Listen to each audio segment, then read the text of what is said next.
જૂનાગઢના બિસ્માર રોડ રસ્તા મુદ્દે 20,000 જેટલા શહેરના લોકસહી કરાવ્યા બાદ આ મુદ્દે શહેર કોંગ્રેસ દ્વારા મહાનગરપાલિકાના કમિશનરને લોકોની સહી સાથેનો પત્ર આપી રજૂઆત કરશે તેમ જૂનાગઢ કોંગ્રેસ પ્રમુખે મીડિયા સાથે વાતચીત કરી છે। શહેર કોંગ્રેસ પ્રમુખ દ્વારા શહેરના બિસ્માર રોડ રસ્તાને લઈને આજથી 4 દિવસ સુધી શહેરના લોકોની સહી કરાવવા માટેની સહી ઝુંબેશ શરૂ કરી છે।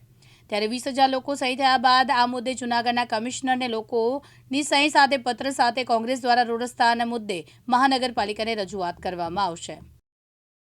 પાડવામાં આવે છે, પરંતુ અમારા લલિતભાઈ પરસાણા અત્યારે વિપક્ષ નેતા પણ આપણી સાથે છે। આંકડાકીય માહિતી તમામ ગ્રાન્ટની ક્યાં કેટલી ગ્રાન્ટ આવી, કેટલી વપરાણી, તમામ આંકડાકીય માહિતી એમની પાસે છે। ઓન રેકોર્ડ અત્યારે કોર્પોરેશન આગળ માત્ર 67 કરોડ રૂપિયા ગ્રાન્ટ છે। એની સામે લોકોને દેખાડવા કે અમે કામ શરૂ કર્યું છે એવું દેખાડવા માટે 270 કરોડના ટેન્ડર બહાર પાડી નાખ્યા। હવે થશે પરિસ્થિતિ થશે એવી કે ટેન્ડર બહાર પાડ્યા પછી કોઈ એજન્સી ફિક્સ થાય અને ગ્રાન્ટ નહીં હોય તો કોઈ એજન્સી કામ નથી કરવાની।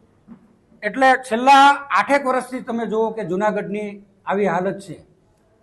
આવતીકાલથી અમે જૂનાગઢના 5 એવા પોઈન્ટ કે ત્યાં અમે શહેર કોંગ્રેસ સમિતિના આગેવાનો ત્યાં કેમ્પ નાખીને બેસવાના।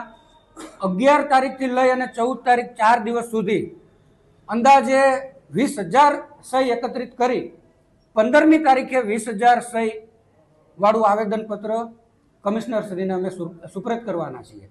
લોકશાહીમાં માથાની અને સંખ્યાની કિંમત છે। આપના માધ્યમથી હું લોકોને પણ અપીલ કરું છું કે આ તમારી અમારી આપણા સૌની સમસ્યા છે। જો આપ જાગૃત થશો, 20,000 સહીથી જો આવેદનપત્ર કમિશનરને સુપ્રત કરવામાં આવે તો કમિશનરશ્રી અને મેયરશ્રીની ખુરશી હલી જાય। લોકશાહીમાં સંખ્યાની કિંમત છે, એટલા માટે આપ સૌને વિનંતી છે કે આવતીકાલથી અમારું જે સહી ઝુંબેશ અભિયાન શરૂ થાય છે એમાં આપ સૌ સહી કરી અને આપ સમર્થન આપો। અરવલ્લી જિલ્લામાં બાદ હવે સાથે યજ્ઞેશ ભટ્ટ, દિવ્યાંગ ન્યૂઝ કર્મચારી